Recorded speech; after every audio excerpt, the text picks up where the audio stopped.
Bonjour à tous. Merci d'être là. Bon, du coup, c'est moi qui démarre ces pitchs de thèse. C'est un petit peu impressionnant. Du coup, je vais vous parler de ma thèse qui s'appelle Cognition sociale, émotion et fiction, le théâtre comme lieu d'expérimentation des sciences cognitives. Titre très long, c'est tout un programme. C'est une thèse que je réalise sous la codirection de Julie Grèze au laboratoire de neurosciences cognitives et computationnelles de l'ENS. Si vous êtes ici, c'est que vous n'êtes pas à sa conférence qui se déroule en même temps dans l'autre salle. Et sous la direction également de Jérôme Pelletier à l'Institut Jean-Nicot. Je suis en première année actuellement et je fais partie du programme doctoral SACRE, Sciences, Arts, Création, Recherche, qui est un programme doctoral qui vise à interroger les territoires communs de la recherche et de la création et qui, du coup, met en collaboration des artistes et des chercheurs de toutes les disciplines scientifiques. Quand vous rentrez chez vous après une journée de travail, peut-être que vous aimez vous poser devant une série ou devant un film, peut-être que vous lisez un chapitre de livre ou une BD, ou peut-être que même certains d'entre vous s'intéressent aux fictions radiophoniques. En fait, la fiction occupe une place prépondérante dans nos vies et de manière générale dans nos sociétés. En réalité, c'est même une constante. Toutes les cultures humaines connues créent et transmettent des mythes et des récits. Donc la fiction est une pratique transculturelle et multimillénaire. Il existe de nombreux modes de diffusion de la fiction, j'en ai cité plusieurs, mais moi, celui qui m'intéresse dans le cadre de ma thèse, c'est le théâtre. Pourquoi le théâtre ? Déjà parce que j'aime ça, c'est une raison suffisante. Et ensuite parce que le théâtre est un art très ancien. Il existe depuis au moins l'Antiquité et il présente des caractéristiques fondamentales qui sont remarquablement stables à travers les époques et à travers les cultures. En fait, le point de départ de mon projet de thèse, je suis avant tout une grande fan de théâtre, c'était de me dire, ça fait 2000 ans qu'on va au théâtre. Pourquoi ? Le théâtre a survécu à toutes les révolutions scientifiques, culturelles, techniques, technologiques. Qu'est-ce qui se passe dans l'espace-temps des représentations qui explique qu'on continue à y aller ?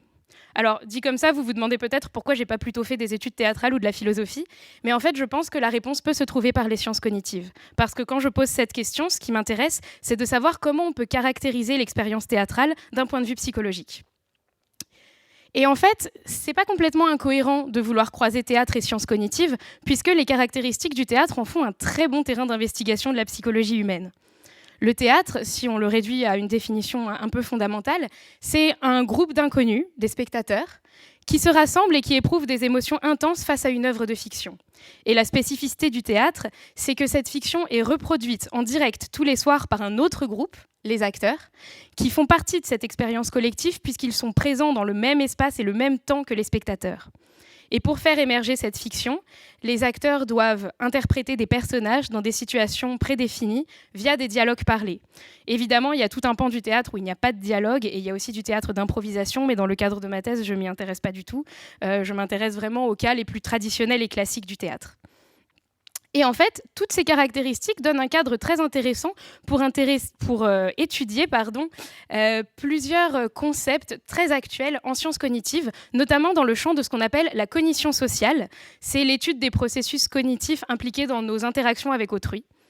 Et donc, ma thèse a différents axes. Le premier, dans le champ de la cognition sociale, s'intéresse à l'étude des émotions, et plus particulièrement à l'étude des dynamiques émotionnelles. Vous avez peut-être déjà entendu les mots de contagion émotionnelle ou d'empathie. Moi, j'utilise un terme plus global qui est celui de partage émotionnel ou de dynamique émotionnelle. Je m'intéresse à la manière dont des groupes de personnes peuvent éprouver les mêmes émotions en même temps. Et donc, le premier axe de ma thèse, le théâtre est idéal pour ça. Il y a plusieurs centaines de personnes qui sont tous soumises à un même stimulus, la pièce. Et l'objectif même du théâtre, c'est quand même de faire ressentir des émotions. Donc c'est plutôt un bon cadre pour ça. Et donc le premier axe de ma thèse, c'est d'étudier quelles dynamiques émotionnelles peuvent se mettre en place dans l'espace-temps des représentations, à la fois au sein du public, au sein des acteurs et dans la relation acteur-spectateur. Le deuxième axe de ma thèse, comme je le mentionnais tout à l'heure, c'est que pour faire émerger la fiction, les acteurs doivent jouer un rôle, ils doivent interpréter des personnages. Et ça fait appel à d'autres notions de sciences cognitives, notamment la notion de make-believe, qu'on traduit souvent en français par faire semblant, qui est cette capacité qu'on a à jouer, à faire comme si.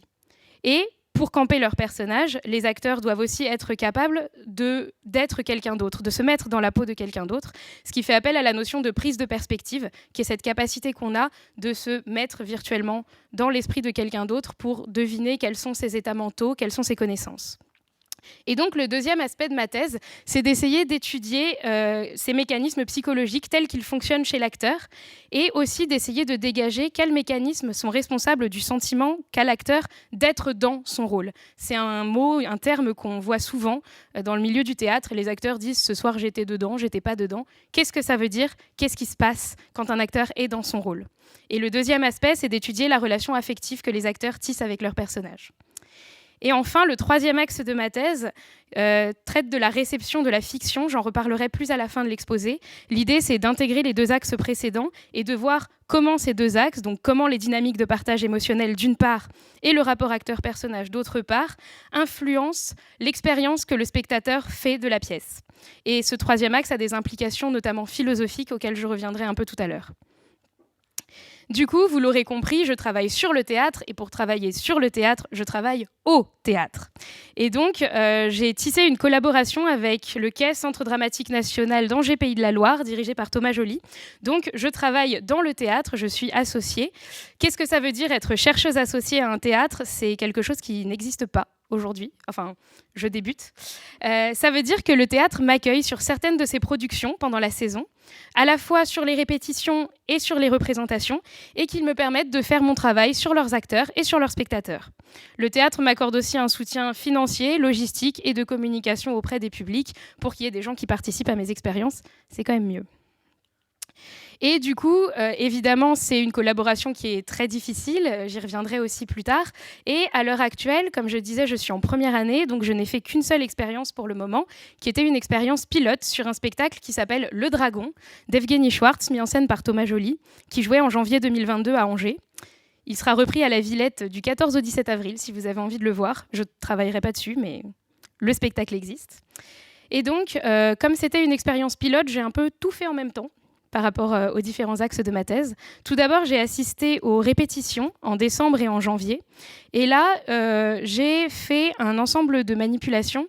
Vous l'aurez compris, ma thèse est très interdisciplinaire, donc j'utilise des méthodologies issues des sciences cognitives, mais aussi des études théâtrales et plus largement des sciences humaines.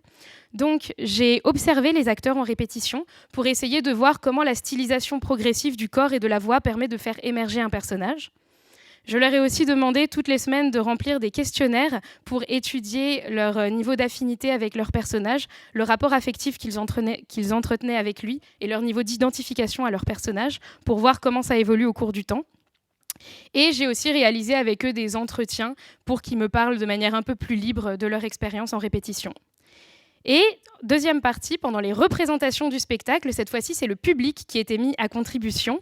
Ici, vous avez la superbe affiche de communication réalisée par le théâtre pour demander aux gens de participer.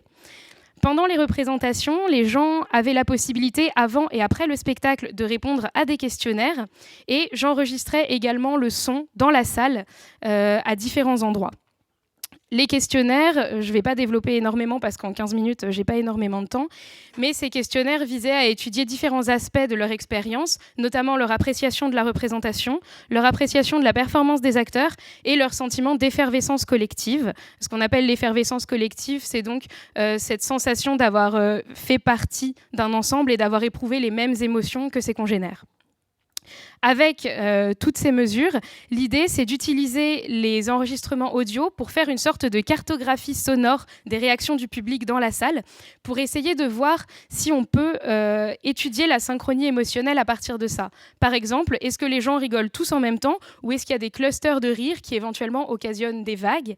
Et si on observe ces phénomènes-là, est-ce que c'est corrélé avec ce que les gens ont dit dans les questionnaires? Est-ce que l'émotion rapportée par les gens correspond à ce qu'il y a eu dans la salle géographiquement? Et le deuxième aspect, c'est de faire des analyses sur les questionnaires uniquement.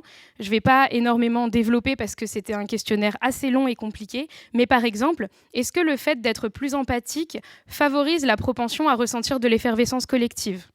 Est-ce que le fait de ressentir plus d'effervescence collective fait qu'on apprécie davantage la représentation? Etc., etc. Alors souvent, quand je parle de ce projet de thèse, la première question qu'on me pose, c'est « mais à quoi ça sert de faire ça? On s'en fiche du théâtre ». La première réponse que j'ai à donner, c'est que ça me plaît. Et je trouve qu'on ne dit pas assez dans le milieu de la recherche à quel point c'est important de faire quelque chose qui nous plaît. Et c'est une raison suffisante pour le faire, j'y tiens.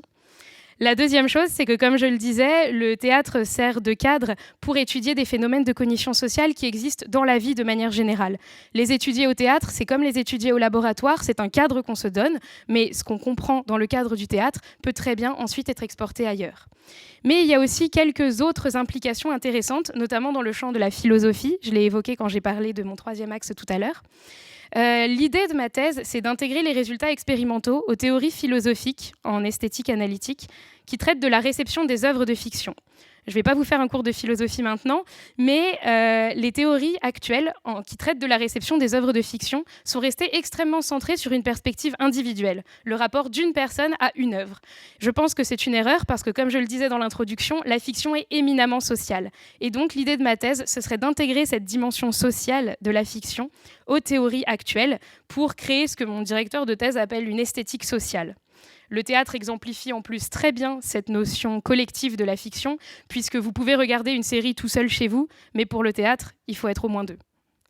Le deuxième aspect, c'est que cette thèse répond aussi à un intérêt de la part du champ des études théâtrales, puisqu'en fait, les études théâtrales, les théoriciens du théâtre et même les praticiens du théâtre s'intéressent depuis plusieurs décennies aux avancées qui sont faites en sciences cognitives.